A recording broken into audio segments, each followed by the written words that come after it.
اور ماہ رجب میں کئی ایسے ایام ہیں کہ جو اپنی فضیلت کے قائل ہیں۔ ویسے بھی کوئی بھی دن، کوئی بھی تاریخ ہماری اپنی زندگی سے جب منسوب ہوتی ہے تو یقیناً وہ اپنے کسی بھی واقعے اور اہمیت کی وجہ سے ہم اسے یاد رکھتے ہیں۔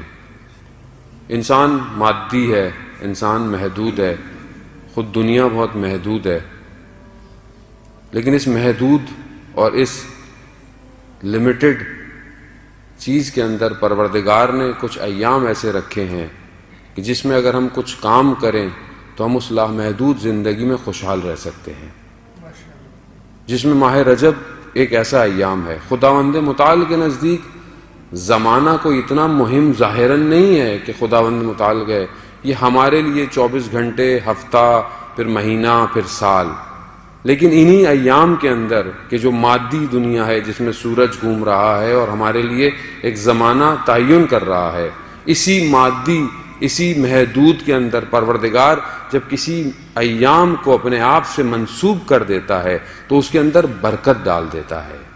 اسی لیے ماہ رجب کو پروردگار نے اپنا مہینہ قرار دیا۔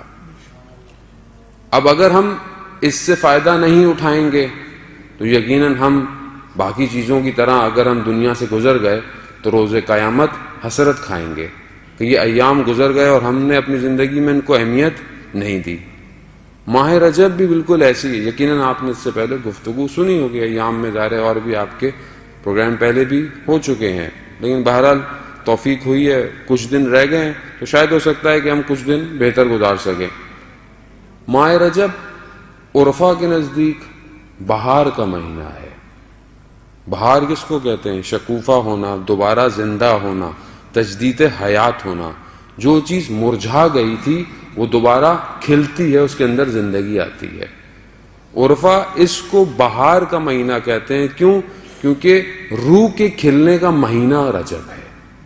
جو لوگ رجب میں محنت کرتے ہیں وہ شعبان میں اس پہ اور محنت کرتے ہیں، نتیجہ ماہ مبارک میں ان کو ملتا ہے۔ عام زندگی میں کیا ہوتا ہے کہ ہم رجب اور شعبان ہمارے لیے بس کچھ ایام ہیں، ہم اس میں پروگرام کر کر گزر جاتے ہیں۔ پھر ماہ رمضان آتا ہے، ہم سروں پہ ٹوپیاں پہن لیتے ہیں، مسجدوں کا رخ کر لیتے ہیں، لیکن جیسے ہی مہینہ ختم ہو رہا ہوتا ہے ہمیں اپنی ذات میں اپنے آپ کو کہہ رہا ہوں، خدا نخواستہ آپ کو نہیں کہہ رہا، میری اپنی ذات میں دیکھ تبدیلی نہیں آئی مجھے۔ میں نے روزہ رکھا، میں نے سب کیا، مگر وہ جو دعا میرا چوتھا امام کہہ رہا ہے کہ پروردگار کاش کہ یہ مہینہ ختم نہ ہو، لیکن یہ دعا میرے اندر سے نہیں نکلی آج تک۔ میں 40 سال کے نزدیک ہو رہا ہوں، یہ دعا میرے اندر سے نہیں نکلی آج تک کہ پروردگار کاش کہ یہ مہینہ ختم نہ ہوتا۔ کیوں؟